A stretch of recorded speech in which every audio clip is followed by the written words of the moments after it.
Please give Janet a wonderful flower and garden show welcome.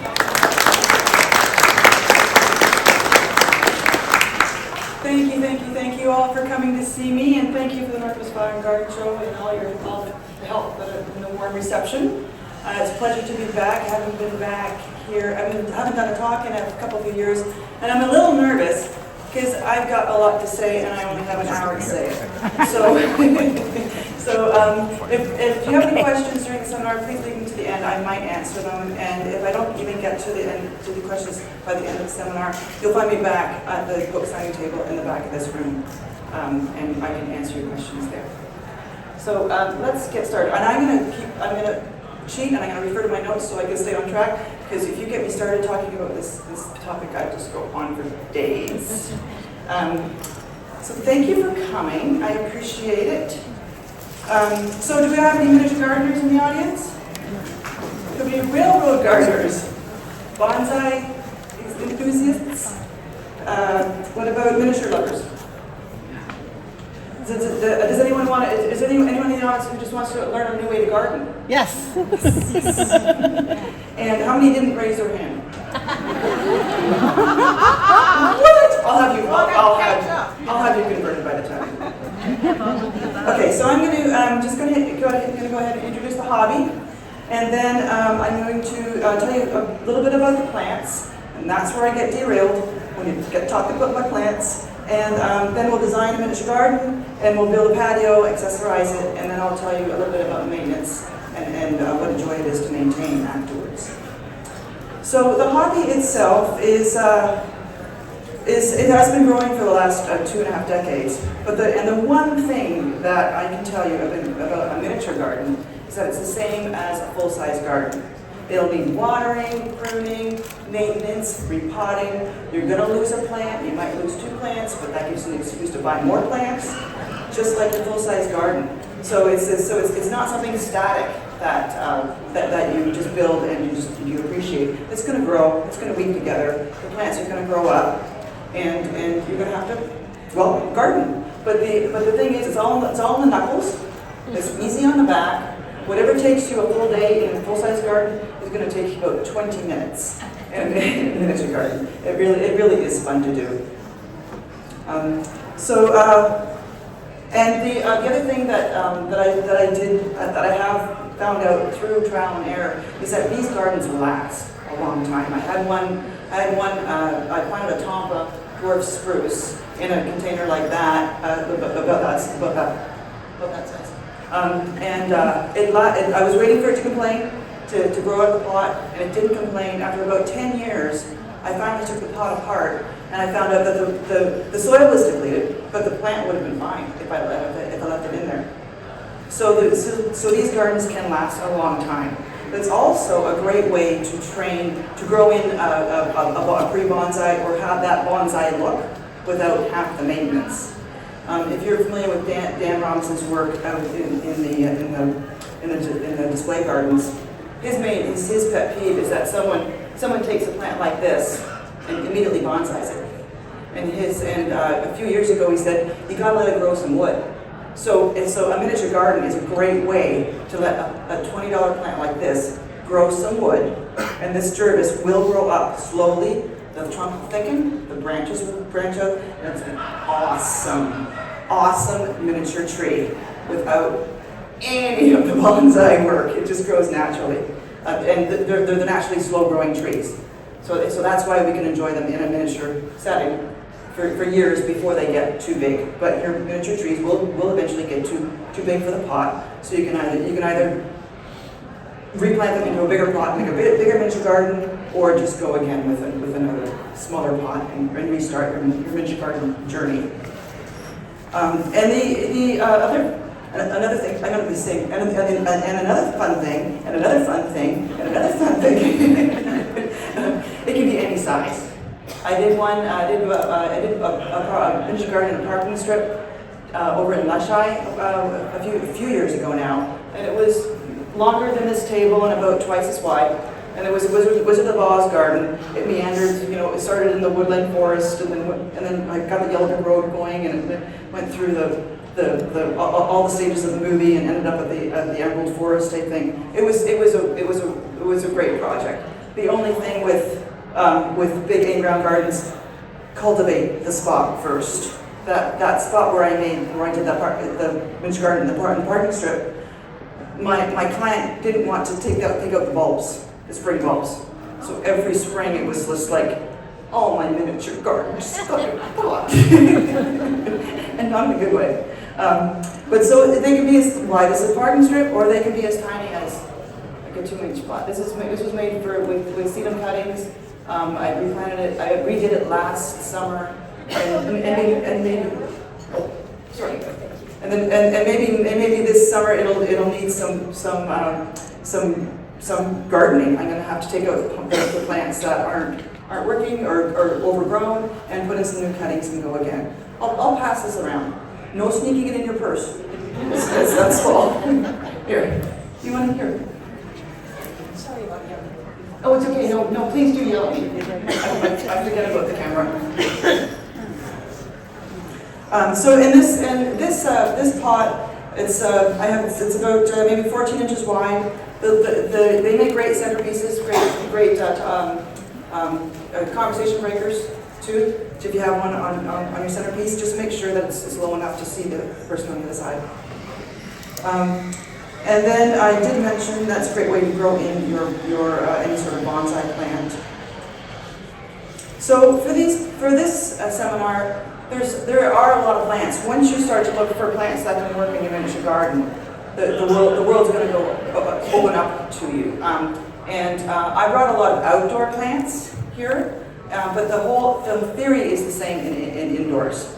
And towards the end, at the end of the seminar, because there's a bunch of miniature plants outside, I'll give you some pointers on how to grow a miniature plant in an indoor garden. Remind me if I forget.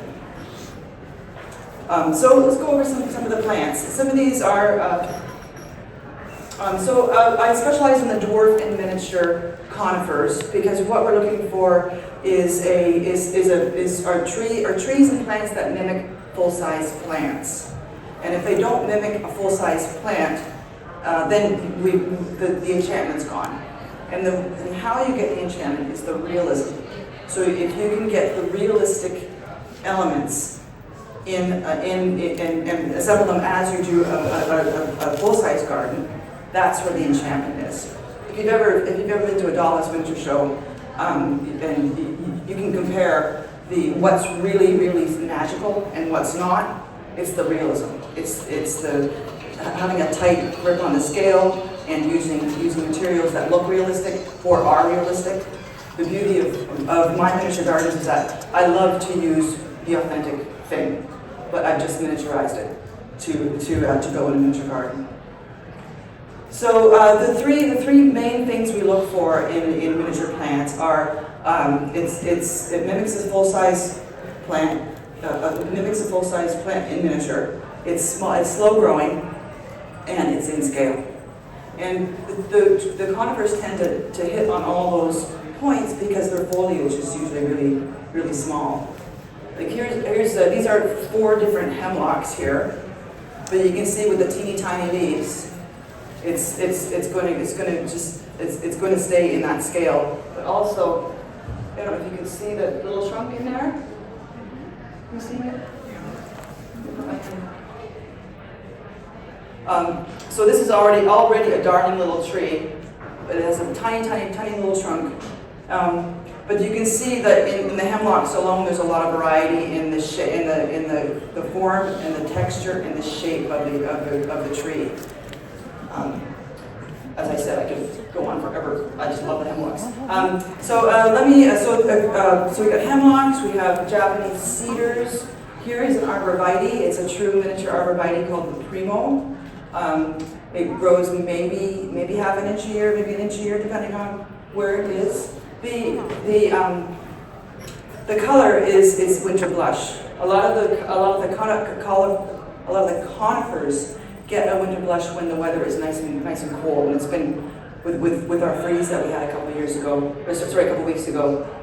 These all got these wonderful winter blush. But this is not the real color. The real color is that greeny color. You can almost see it right there.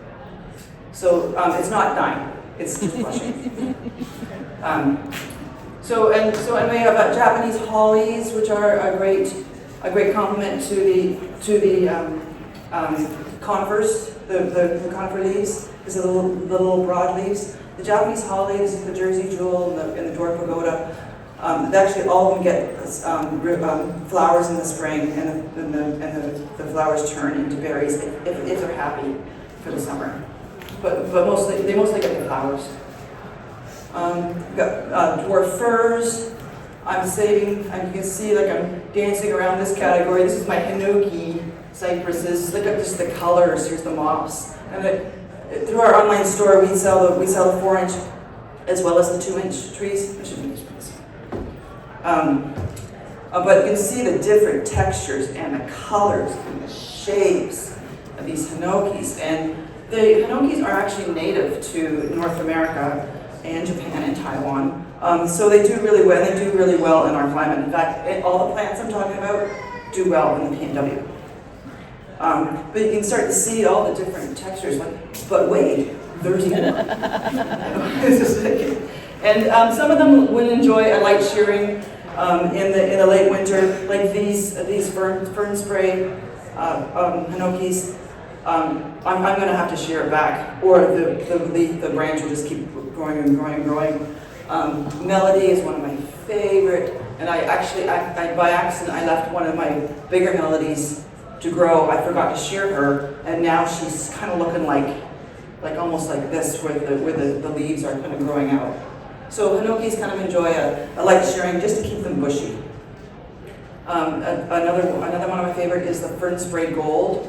The browning is the winter brush, the little amber tips. Sunny swirl. See, they already kind of look like trees, but they're just small, so that's why we can enjoy them in our miniature gardens until they get too big. But it'll take, starting out with the 2-inch trees, it'll take 5-10 years for it to grow out of your miniature garden. You start with the 4-inch trees, you're maybe 3 to 5 years. But it really depends on how big your miniature garden is to start with. And as I said, a miniature garden can stay together for up to 10 years or more. It was really hard. I know I brought too many plants, but it was really hard for me to decide, so I just kind of brought everything. And this is just my spring inventory. I get it's just my winter inventory. My spring inventory is going to be here next week, and there's probably about another twice as many varieties that are available. Junipers. These are a little faster growing, but you can see how wonderful the color is. This is the blue star juniper, the Juniper squamata. You can't beat that blue color. Here's 2 more junipers. And these are not necessarily miniature or dwarf. This is a mother lode juniper, and it's a ground cover juniper. So it's only going to grow maybe about 4 inches tall, and it's going to go sideways. It's going to go across straight. So I just kind of train the branches where I want them to grow in the garden, or I cut them back. Pancake juniper. This is its winter blush. You can see it actually its real color is that nice pretty blue. It's almost the color of the blue star. But this is there's a reason why I call it pancake. It's actually looks like someone squashed it type thing, but that's just how it grows. Here you can see the wonderful color underneath there. Do you keep these all indoor? These are all outdoors. Outdoor. Outdoors, yeah. I don't. Some of the conifers you can grow indoors, but not these ones. There's a Norfolk pine, which I'm not technically sure if it's a conifer. She asked if all these were for indoors or outdoors. Sorry. And then there's some of the the lemon cypress. It's the Monterey cypress. I think it's a Chemisiparis lasiana or is it cupressus? I'm not sure. That it has got the right conditions inside: moist soil, bright light, and a cool temperatures, like in a Florida room or a sunroom type thing. But it's a little bit trickier. Do you want to wait until afterwards, and then I can, because I might answer your question. No, I just wanted to see, you said you mentioned a website with an inventory, and I have to leave before you're talking. Oh, sure, I have a card up here, but it's miniaturegarden.com. Thank Easy. You. I just didn't want to missed that. Just Google my name. No, Thank you. if you Google miniature garden, I come up 5 times. So, but miniaturegarden.com is my main thing, of course, and that'll lead you to all the rest of my information. So we have miniature and dwarf conifers, and when I'm talking about miniature and dwarf, the miniature is the actual growth rate of the plant. It's not the look of the plant. It's actually how slow it grows.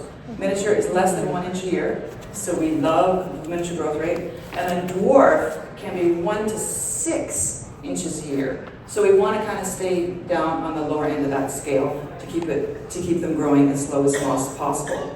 And then, as I said, some of these can be sheared annually or even every 2 years to help slow down the growth rate even more.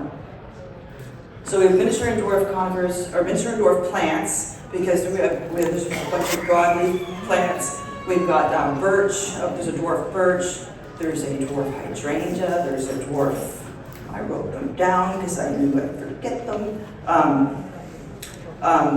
There's elm, yew, boxwood, willow, barberry can be even used because of the small leaves. When you're deciding on which trees or evergreens to put in your garden, is there a depth you need to consider? I'll cover that. Okay. Yeah. So there's a sorry. Sorry. Just at the end, please. Sorry. Okay, so miniature and dwarf conifers, also baby plants. The baby plants need to start somewhere, and a lot of these growers start them in 4-inch pots, like these boxwoods. Boxwoods, they have the small leaves, so they stay in scale with the miniature garden. But we know boxwoods love container culture, so they'll stay in a pot for years. And boxwoods don't mind being pruned, so we can help slow down the growth rate even more. I mean, this variegated boxwood is one of my favorite, and the boxwoods can be grown inside with bright light. Try to get them as much light as possible. I even get a grow light on them because a bright light through the window is not enough to keep the boxwoods happy. So this baby boxwood grows 3 to 6 inches a year, because the boxwood, we know we can we can slow down the growth rate. So you can see the trunk already happening here, and it's actually pretty cool because it's like the conifers. The trunk will thicken and the branches will thicken, and then the branches will spread out, and it'll look like a little tiny tree in miniature. They're just wonderful. And then what's the other thing? So baby plants like boxwoods and some of the other ones, we can grow them in our miniature garden until they get too big, but we can still enjoy them in a miniature garden for years until they do outgrow the space. So I'll keep gravitating back to my conifers. the conifers aren't babies? These are all our baby. Yeah. Well, the conifers here are dwarf and miniature conifers. They actually start out grown in 2-inch pots, and then the grower grows them out into 4-inch pots. And when we get them in this size, that's when we can enjoy them. So the 3 things to look for are miniature and dwarf plants, which are different than baby plants. Okay. And the other thing that we can look for is pre-bonsai plants, not plants that are already bonsai, just the ones that are pre-bonsai. And the difference is bonsai means tray plant or plant tray. I forget which bond inside means, but bonsai means you actually cropping the roots and putting it in that shallow tray, which is part of the definition of a bonsai. And by cropping the roots and keeping it in that small tray, you need to bring the water to it. You need to bring the nutrients to it. So it's a little harder to maintain. The main thing that I hear why people lost their bonsai is that I went on vacation and I left it with the plant sitter, and they killed my bonsai. So miniature gardening, you can't go on vacation. It's awesome. So I'm so sorry. How do the dwarf and miniatures, do they get big? The dwarf and miniature plants will get big. They'll just take their time getting there. Okay. So sorry. And so, like for one garden club I did, I was going on about the miniature and dwarf pines, and she goes, "Well, see that plant, see that tree that's above my roof line? that's a dwarf too. And it's like, and it probably is, because it's a dwarf of a 150-foot tree that we found in our national forests. So so the dwarf is relative to whatever plant that it's a dwarf of. Like this is a dwarf Alberta spruce. The Alberta spruces are, I think, maybe 120, 150 feet tall. This is just a dwarf version of that. This will get big. It'll just take us a long time to get big, and we can enjoy it in our miniature gardens. While it does get big, this will grow maybe about an inch and a half in this climate. And I think the ultimate height, how's your math? Ultimate height would be about 6 feet. I think it tops out about 6 feet. So at an inch and a half a year, we know we can stay in a miniature garden for quite some time before we need to repot it. And then when it's time to repot it, you've got a substantial plant to put in your landscape for free. Okay, so that's the kind of the trees and shrubs that we look for. And then the ground covers are the miniature garden bedding plants. And those are just as plentiful once you start looking for them. And those are the plants that will need the most maintenance. Most as in, it's going to take you maybe 15 minutes when it comes time to swap them out. But we have, the ground cover thymes are good because they're small leaf. There's the small leaf, this is the red thyme. You can see it gets a red blush in the winter. It's quite pretty. And a green carpet, a Hernaria glabra. We got the erodiums, they're the cranesbill plants. But what I'm aiming for here is the small leaf. And just something that stays low, because this is a saxifrage. It's a rockery plant. We can also tap the rockery plants, tap the alpine plants, and the ground covers for our miniature bedding plants. So this one is going to probably double in size by the end of the summer. So we know we can. So if we know what the plant's going to grow into, we can gauge it and maybe leave a little bit more room around it to grow in. Maybe this would be better in your in-ground garden where it has more room to grow. So there's a lot of play and a lot of wiggle room. Irish moss we use for a lawn. This kind of mounds if it's left alone. I've got it in a spot in my in-ground garden where I use it to step on, and that is the one thing that I found keep it from mounting is just step on it. I'm not sure if you can step on it in a pot. Maybe just give it a hard peck every now and again just to make sure that it doesn't mound up. I think. Here's another ground cover thyme, the elfin. It's tighter, it's prettier. All the ground cover thymes bloom in the early summer. I want to say dwarf mondograss, another favorite. It's the Californians use this as a lawn substitute down in California, so that's how tough it is. I've seen this in full sun in the Chinese garden in South Seattle, and it was perfect.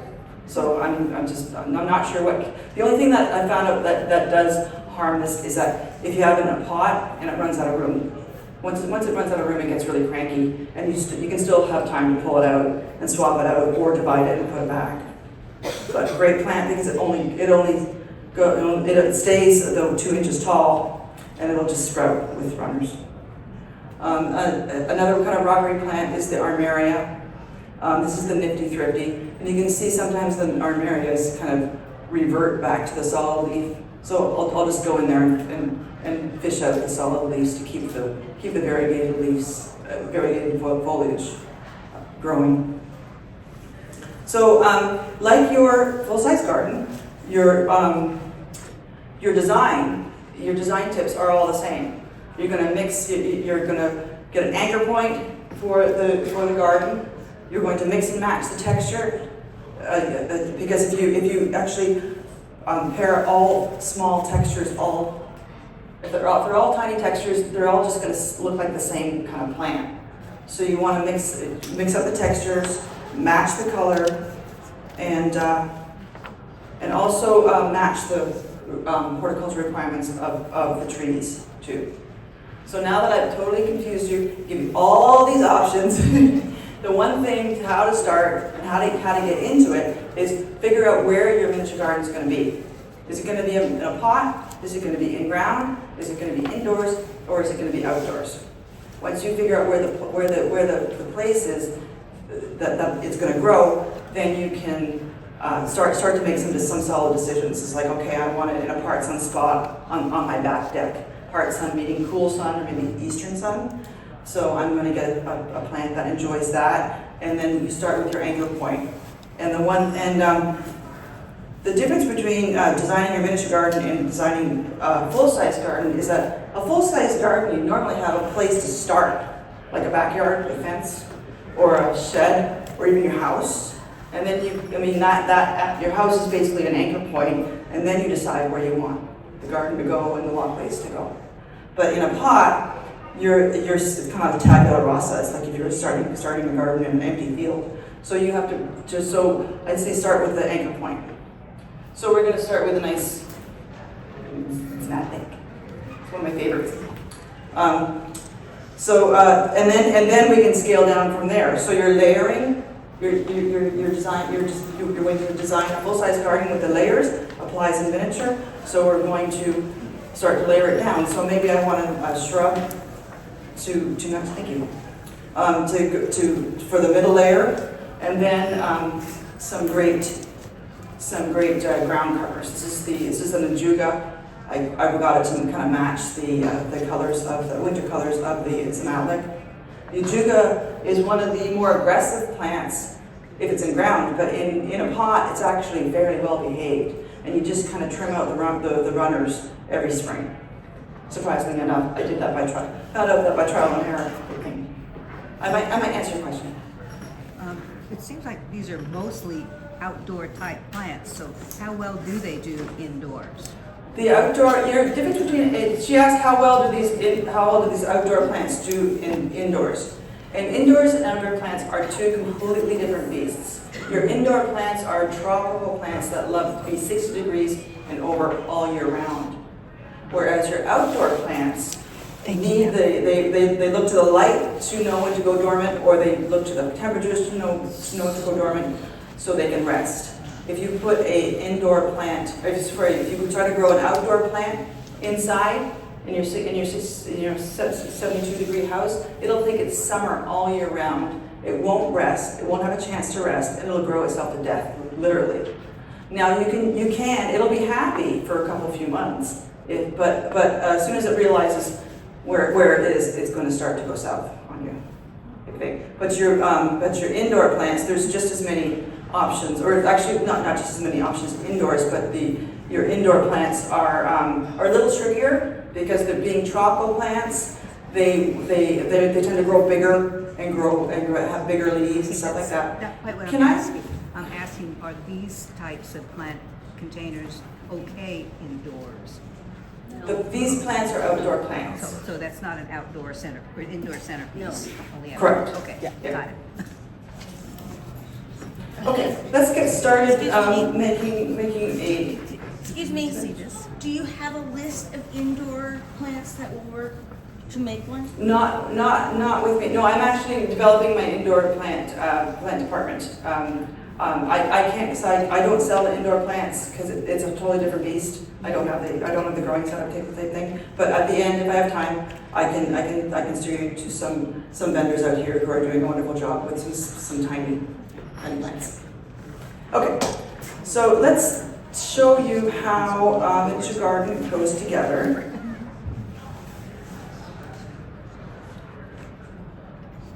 Okay, so this is so a lot of the so your pots at least 8 inches deep would house a miniature garden for 3 to 5 years. So this is like maybe 14 inches by about 7 inches deep. So I had to keep it small because of the demo, but almost any container will work. But then again, but it goes right back to where your garden will live, and then you can figure out what container would fit that spot, and then you can choose the plants that suit that container too. It's another way into it. So the first thing is to take a look at your pot and make sure there's no dings or scratches or anything, and face that garden, face that side of the pot to your front. More often than not, I have made a miniature garden and only to find out that the one ding that's in the pot is right in the front. Because a lot of these Asian pots get fired in huge kilns, and there's a lot of things that can happen. And then of course they see a ding, and then of course they glaze the ding, so it even becomes a glazed ding. Potting soil. Regular potting soil, we don't want any potting soil with any extra added fertilizers nor water retaining polymers. The Carpentino brothers makes a nice potting soil. They're located in Kent, and they do distribute to some of the local nurseries. They always make a good mix, and I always make sure that my potting soil has a little extra vermiculite, because I know this pot might stay together for years. The vermiculite helps keep air in the soil. The plant's roots need air too. So the vermiculite helps the soil stay less compact, because over time, the soil is going to compact as you water everything. And I forgot to mention you saw the mesh in the bottom before I poured the soil. Yes. That's because these last for years, so we want to keep the soil in the pot as much as possible, because it's a miniature world. If you don't, the soil can erode the garden, and then you'll slowly get a sinking garden type thing. Be a miniature sinking garden, I guess. Is it a special mesh or? The mesh I got when my puppy went hell's bells through the screen door. If your puppy goes hell's bells through the screen door, just keep the mesh for your gardening. But I do sell rolls of mesh on my website too. And the one thing that I got here early to get myself a pair of gloves, and when I got outside in the plant market, I was like, oh look, plants! Oh look, pretty plants! Did I get a pair of gloves? I did not get a pair of gloves. But I did get plants though. My name is Janet, and I'm a plantaholic. Recognizing it is the first step, isn't it? It's a good addition. I got a nice laugh out there. That was for me. So a lot of these plants from my nursery down in Oregon, they come really well rooted. Some people treat these plants really gently and treat the roots really gently. I haven't, and I haven't had a problem. So you can see this dwarf arborvitae is kind of well rooted. So I just get in there and I cut the roots. Garden shears might be a little better. Mm-hmm. And then actually I jab the scissors in and just kind of twist them just a little bit, just to get some air in the root balls. You can actually go ahead and score it with a knife too. If you don't do this, it'll of course, it's like any other container plant. It won't recognize that it's in fresh new soil. So as soon as you get that done, so I just kind of just scrunch it up, because I'm trying to get in the middle of the root ball, just to loosen it up so it knows something's happening. But you can see it's really kind of. Do you want that many roots on it? Is that good? Yeah. Yeah. Some of them will, because you've cut into it. Some of them might just break off. She asked, "Do you want this many roots on it?" And yes, we're not bonsaiing it. We're actually taking advantage of its slow growing nature. So we don't want to add to our maintenance schedule. And so we just kind of loosen up the root ball nice and pretty. And then there's always a better side to the plant. So just like a full-size garden, you're always looking to see which is the better side. And I think maybe the side with the most brushes. So we're putting it in the back of the pot. This is your anchor point. And I'm leaving about an inch and a half, 2 inches at the back. Only because it slopes so much, I want to get the root ball to the deepest part, because then I'll know it'll stay together for a little while longer. And then I'm picking up the color of the pot. Blue on blue on blue. Isn't that pretty? And these are the 2-inch pots, 2-inch trees, which are even cuter than the 4-inch. And again, I'm just kind of breaking it up. These are a little easier to break up.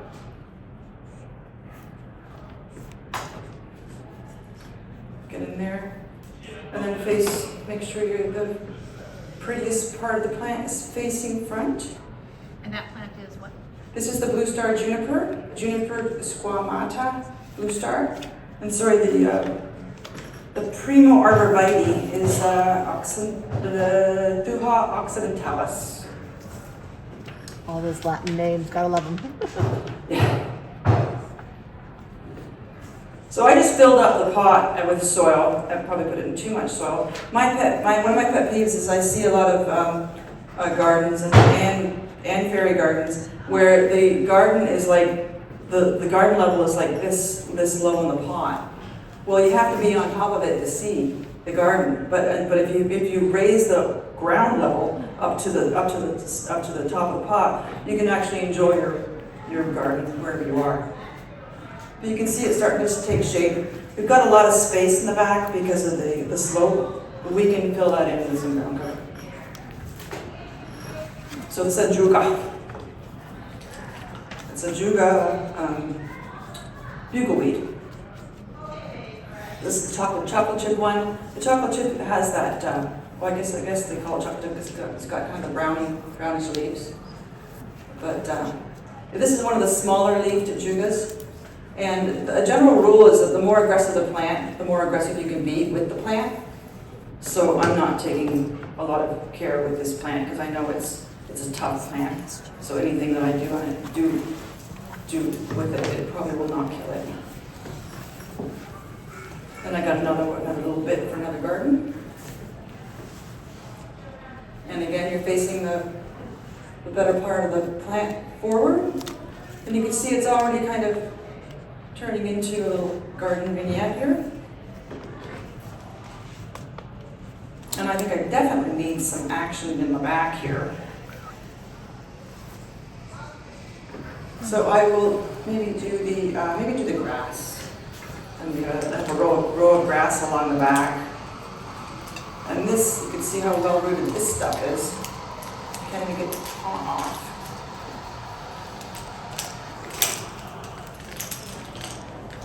Talk amongst yourselves for a minute. Again, the more aggressive the plant, the more aggressive I can be with the plant. Whoa! Look at that. It is one healthy plant. So this one, I'm just gonna.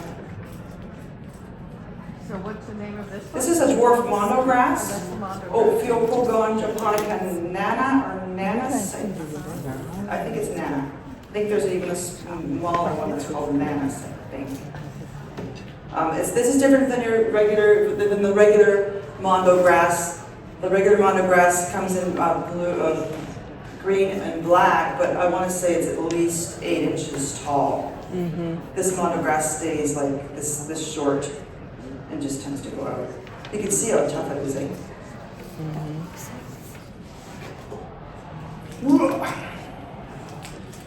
Poor baby. Let's hear it. I got a nice roll of it. So now I'm not upset. Everything is good.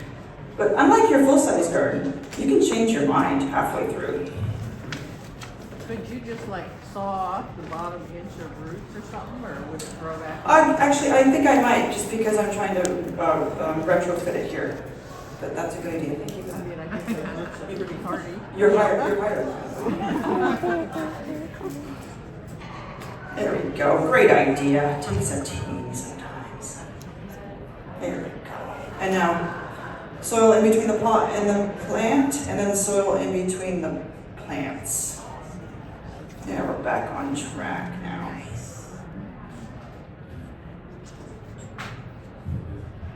This mono grass is kind of cool because if it's really happy, it'll shoot up a pretty little mauve-colored flower in the summer. And then those flowers will turn into blue, like cobalt blue, shiny berries.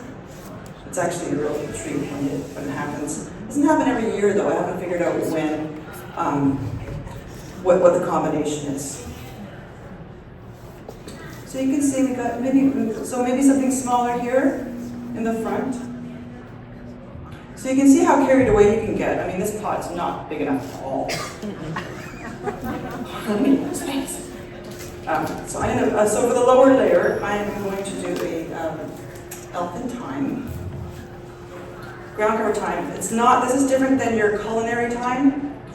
A lot of the herbs you're going to see in the springtime, the herb starts. And a lot of people, you try to use the herb starts in a miniature garden setting because of the tiny, tiny leaves. And some people, you actually train rosemary trees to be miniature trees.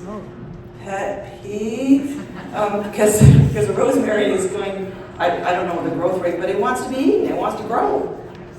So that little rosemary tree that you paid probably way too much for is going to grow out of scale probably within a month or two in the middle of the summer. So you put it right underneath there. Kind of stay away from the herb starts. They're great for maybe if you're doing a fairy garden or something like that. I like the miniature garden idea. Okay. There we go. So you can see how the design goes together, just as a full-size garden. You're layering your plants, the plant heights. You are matching your colors or complementing the colors. You're mixing up the textures as much as possible. You're working from back to front to kind of make that wall of plants to kind of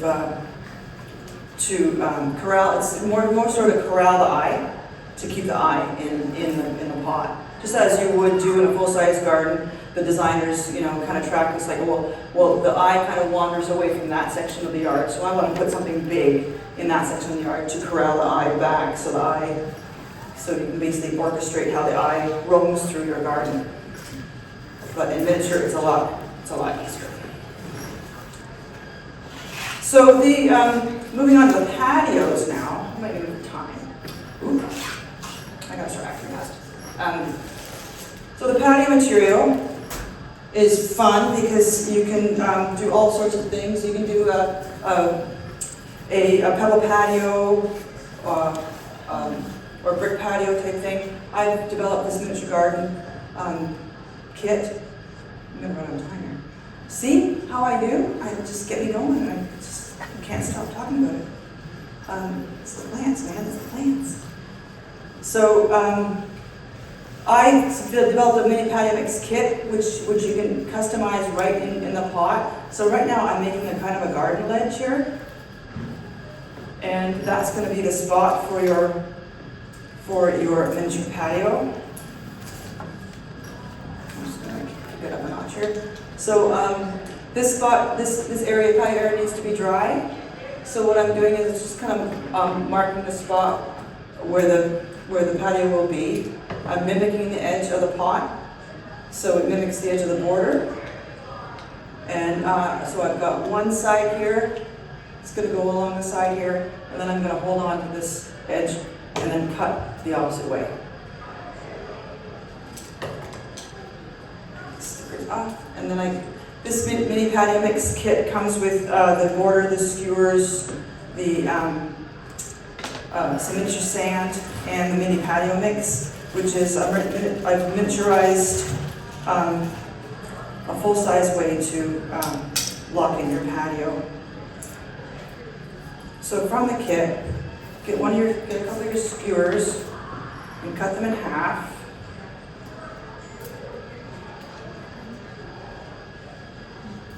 I guess I've got a garden shears that would work. Which one is it now? This one. This one.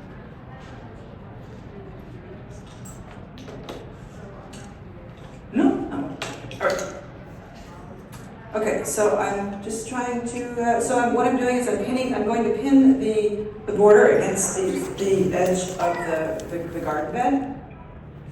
And then I'm going to follow it through and then maybe shear off just a little bit more. Just do it shear off when you're measuring the border, just kind of do it gradually. You can always trim some off, but you can't always put it back on. And then the skewers I'll help you on either side of the border, just to get it, you're just looking to get it in place while you build the garden. The border, is So- it like is it plastic? So I'm going to just pin the garden border here on that side, and then I'm going to pin it on that side, just to keep the garden in place. And then I probably need one pin in the middle. And these skewers can either be pulled out as you go, or just push them down into the patio or the garden if you want to keep them in place. And this area has to be dry. The mix contains cement so once that cement comes in contact with the water, it'll start to activate the cement, and then you'll be out of time. The beauty with this kit is it goes together dry, so you can have time to get mosaic-y about it. You can put a path through the middle, you can put a garden border around the edge. The mix works with tile, marble, glass, stone, coins, what have you.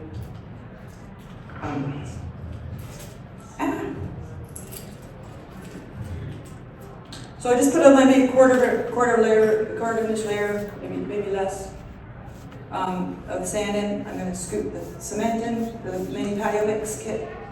The Mini Patio Mix in. Smooth it into your corners. A spoon is handy. I didn't tell you what a list of ingredients. So excited to talk about plants, I forgot to tell you what's involved. And then I got this pretty pink stone sheet. I carry a bunch of different kinds in my store. I have brick, tile. They're all from the tile industry, and they come on a mesh backing sheet, which makes for an easy installation. Because all we have to do is cut out the mesh. And then the stones are nice and evenly spaced. So you can see that I need to kind of compromise here. You take this one off, that one off. This part is a little finicky. I'm gonna do this as fast as I can because I'm losing time. It's a little finicky, but this is where it's worth it, because this little patio piece will last for years. So of course it's not really cooperating with me because I got some of these big stones in there. So I kind of rough it in. And also another easier way to cut this is a box knife and just cut the mesh on the back side rather than trying to coerce your scissors to go through it. But you can see it's already taking shape. Cut that in. I'm going to go ahead and see if I can do this while I talk about maintenance. I didn't want to run out of time about that. Okay, so when this is done, you can go ahead and overhead water this for the rest of your containers. I'm going to turn it around so you guys got the screen. And the beauty of the Mini Patio Mix is that you can overhead water it. It won't wash away in the rain type thing. You can be part of your sprinkler system or irrigation system if you like to. The big thing is not to overwater, especially when you're dealing with the conifers. You want to let the soil dry out to barely damp in between watering sessions, so you don't overwater. So I'm just going to sneak a little mix on the corners. I feel like I'm cheating. I normally do this backwards, facing you, but I've got the beauty of technology here. Pruning, as I mentioned, at the beginning, a couple of the trees would enjoy some pruning just to keep them from going leggy, like the cypresses, such. A lot of the bigger, taller plants, you can actually prune away the bottommost branches to make it into a tree form. So for this tree, if I pruned away those two branches, you can see how it's looking like a nice, cute little tree. Some of the hemlocks enjoy shearing as well, and some of them do not take to shearing, like the spruce family, which I failed to mention at the beginning. I don't prune those. Some people do. I don't. I've never had good luck. I've tried it, and it just distorts the tree. Same with, I know the railroad garden industry, they promote pinching the candles off your movable pines. Well, I tried that, and boy, does the plant get cranky after a couple of years of doing that. It just kind of grows all mangled and stuff like that. And if I just let them be, those pines kind of grow up naturally as a beautiful tree on its own, and like bonsai quality. And you can impress your friends and amaze your relatives with your bonsai skills without even having any. So you can see I'm kind of working with the patio pieces. I'm filling in the gaps, seeing what fits. And you can mix and match too. I had some other pieces, some fantastical idea that it would make a path through the middle. I ran out of time. So at this point, I just want to kind of give it a tap, make sure it's all level. The border is level with the top of the pot. And then we're going to scooch some more mix in the top of it and gently wipe it into the corners, scooch it into the corners. There's a video on YouTube that shows the person making the patio first. And that is so counterintuitive. I just, such a snob. The Mitch Gordon snob. It's just like a full-size garden. Once you know, like once you design a garden, I think the garden kind of goes together first, and then you're building the patio and the pathway. Is that cement you put over the top? This Or is sand? more of the mini patio mix that I put over the top. And if I had a little piece of wood or something, I might use it to tamp down all the stones so they're nice and level. There's different, I did different stone sheets. I have a cut stone sheet, just makes a nice flat patio. This is just a little lumpy, but I kind of compromised because I wanted the pink to go with the pretty blue pot.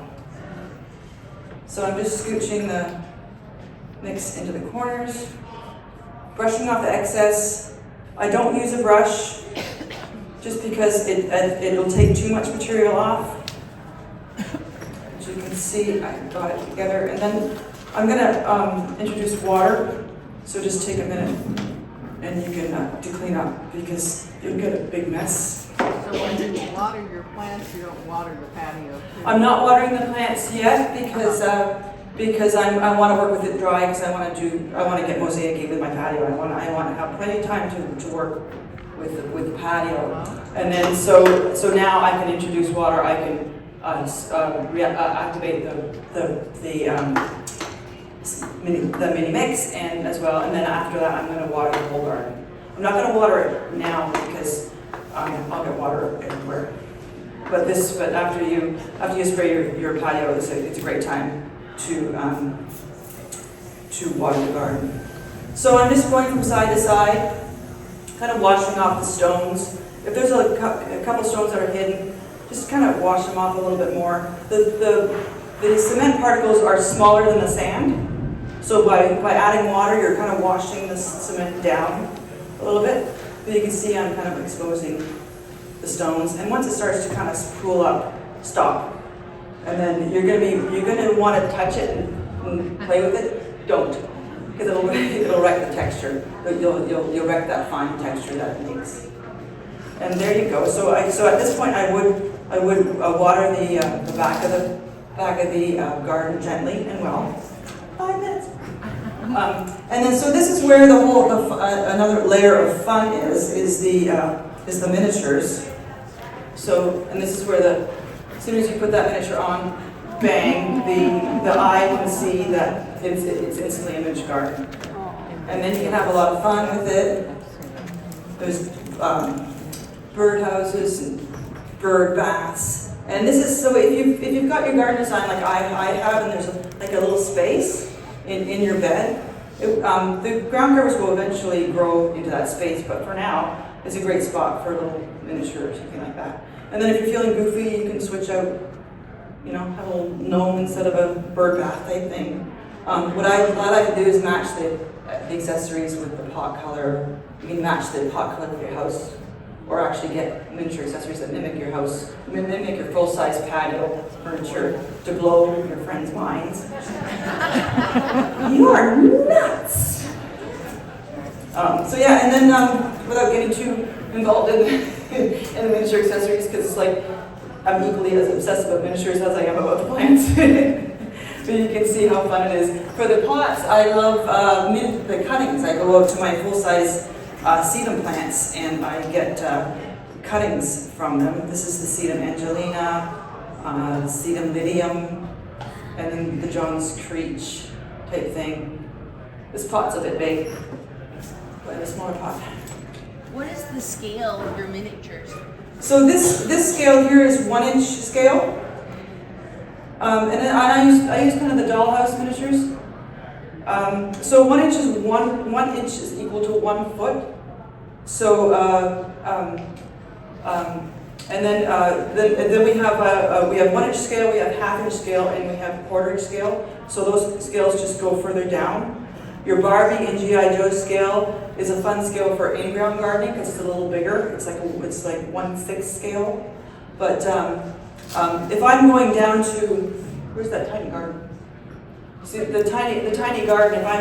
If I'm going down in scale, I'm going to go down with my accessory scale too. There she is. For anything that's thank you, perfect. Thank you. So anything that's more that's like 8 inches or 8 inches or bigger, I tend to go with the 1 inch scale, because if you were trying to put a big thing in this thing, it's just not going to work. I know that's an exaggeration, but if I had like a half inch, like a 6 inch pot, this is going to look really out of place.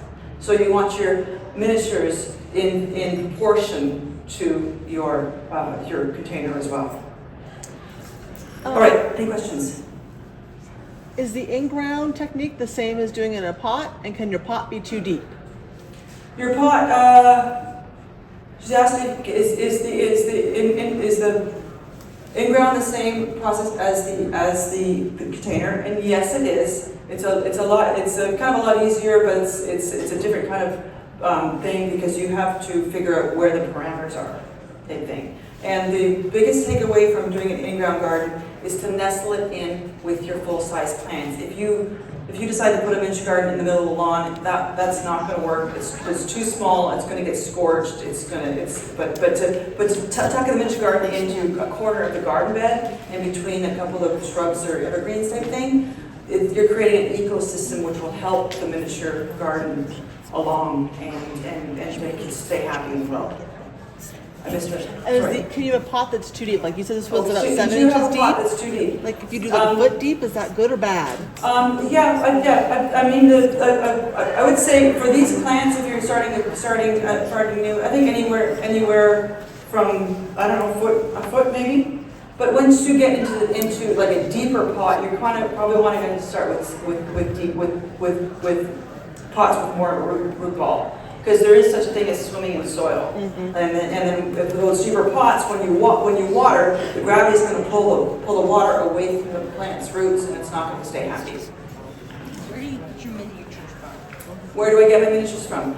All the plants, parts, patios, and pieces. So you can get them from 2 Green Thumbs Miniature Garden Center. That's 2greenthumbs.com. I've got some postcards up here if you want to come and get them. I've been doing this since 2001, and all the miniatures are tried, true, and tested. For the miniatures, I like to find either authentic ones, that like a real wood rocker. This is going to weather in the outdoors, just as a wood rocker would in full size. But that's the charm of it. Like once the finish starts to wear off, and you've got the gray, the silver gray wood patina type thing, it's going to look like a true aged rocker type thing. But if you don't want your stuff to age, just take them in during the rain, and especially in the winter. How do you overwinter them in a coldest climate?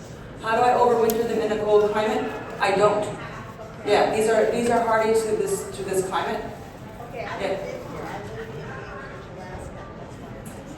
Anchorage, Alaska. Most of these, well, thank you for coming. I do have customers in Anchorage, Alaska. I should ask them actually some more direction. But a lot of these are hardy. Most of these are hardy at -20 Fahrenheit. So I don't know if a greenhouse does much good. I guess it must do some good up there. In the summer. Yeah. But I mean, imagine if you have a cold room and at least keep them happy. I think at that point. Oh yeah, yeah. And just make sure your pots, you get a high fired pot too if you're doing it in containers. Okay. Yeah. Great questions. All right, I gotta go. I'm getting the. Thank you for coming. Thank you. Happy Thanksgiving.